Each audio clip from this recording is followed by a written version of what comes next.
समस्त को नमस्कार मु दीप्ति आपण मान को स्वागत करुछि मो यूट्यूब चैनल डीएस आंबिशन को।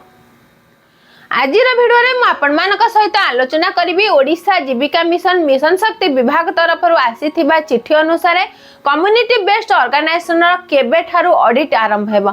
आशा करुछि आपण माने शेष जाय मोर एही वीडियो सह जोड़ी होई रहबे। आपण मानकर सुचिंतित मतामत कमेंट बॉक्स रे जणाइबे।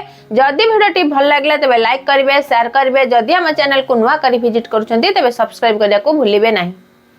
ओडिशा जीविका मिशन तरफ आसी गुरुत्वपूर्ण चिट्ठी। यही चिट्ठी अनुसार प्रत्येक ग्राम पंचायत स्तरीय संघ, आंचलिक मंच, स्वयं सहायक गोष्ठीर इंटरनल ऑडिट करा जिवो। तो ओडिशा जीविका मिशन तरफ इंटरनल ऑडिटर पॉलिसी अनुसार यही ऑडिट को करा जिवो। तो पूर्व जो पॉलिसी ओडिशा जीविका मिशन तरफ रहिथिला ताहाको किछि स्थान रे परिवर्तन करा जायछि। चिट्ठी अनुसार प्रायोरिटी बेसिस रे जो ग्राम पंचायत स्तरीय संघ सीओई ता सहित जो ग्राम पंचायत स्तरीय संघ मॉडल ग्राम पंचायत स्तरीय संघ तो सही ग्राम पंचायत स्तरीय संघ रे शामिल थिबा आंचलिक मंच ता सहित स्वयं सहायक गोष्ठी और सही ग्राम पंचायत स्तरीय संघ को प्राथमिक स्तर रे इंटरनल ऑडिट करा जिवो। तो ओडिशा जीविका मिशन तरफ लिखित चिट्ठी अनुसार टाइमलाइन जहाँ भी रही वर्तमान ता आलोचना करिबा। तो अगस्त 12 रे प्रत्येक जिल्ला रे कार्यरत अकाउंटेंट मानक नहीं ओडिशा जीविका मिशन तरफ लेटर अनुसार तालीम कार्यक्रम सरी सारी। अगस्त 13 और 14 रे एसएमएमयू तरफ प्रत्येक जिलार स्टाफ मानक नहीं एक ओरिएंटेशन कार्यक्रम करा जायथिला। एथिरे किपरि ऑडिट कार्यक्रम करा जिवो से विषय रे आलोचना करा जायथिला। यहा सहित जो ग्राम पंचायत स्तरीय संघ मॉडल ग्राम पंचायत स्तरीय संघ तांकर किपरि ऑडिट रिपोर्ट को एमआईएस रे एंट्री करा जिवो से संबंध रे मध्य आलोचना करा जायथिला। एही ऑडिट रिपोर्ट को एसएमएमयू द्वारा ही एमआईएस रे एंट्री करा जिवो। चिट्ठी अनुसार अगस्त 22 रे प्रत्येक ब्लॉक रा बीएमएमयू स्तर रे ओरिएंटेशन कार्यक्रम करा जिवो। तो एथिरे बीएमएमयू रा समस्त स्टाफ तांक सहित मॉडल जीपीएलएफ रे जो माने एमबीके भाबे कार्य करूछथि से माने शामिल होई किपरि ब्लॉक स्तर रे एही ऑडिट काम सहजर होई परिबो से संबंध रे आलोचना करा जिवो। रिवाइज्ड इंटरनल ऑडिट रो पॉलिसी कोन रहिछि से संबंध रे संपूर्ण भाबे आलोचना करा जिवो। यहा सहित टार्गेट जीपी केउ गुडी को तो से गुडी को लिस्ट मध्य करा जिवो।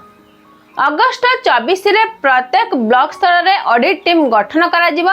अर्थात केउ माने ऑडिट करिवे से ब्लॉक रे प्रत्येक ग्राम पंचायत स्तरीय संघ को, प्रत्येक आंचलिक मंच को, प्रत्येक स्वयं सहायक गोष्ठी को सही ऑडिटर मान को चिन्हटीकरण करा जिवो। यहा सहित सही तारीख रे केउ अनुष्ठान को केउ समय रे ऑडिट करा जिवो, केबे ठारू ऑडिट स्टार्ट हेबो तार एक शेड्यूल प्लान प्रिपेयर करा जिवो।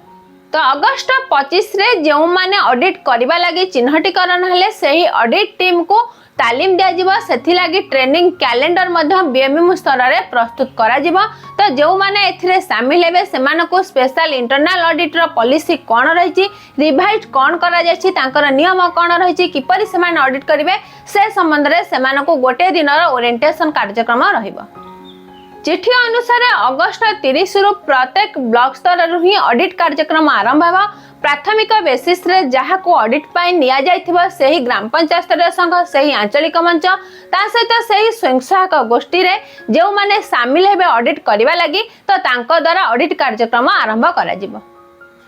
प्रायतः जेहेतु अगस्त 30 रु एही इंटरनल ऑडिट कार्यक्रम आरंभ हेउची तो निश्चित भाबे ता पूर्व जहाँ भी खाता पत्र अपडेट होई नाही ताहाको सुचारू रूपे निश्चित भाबे अपडेट करिबा आवश्यक।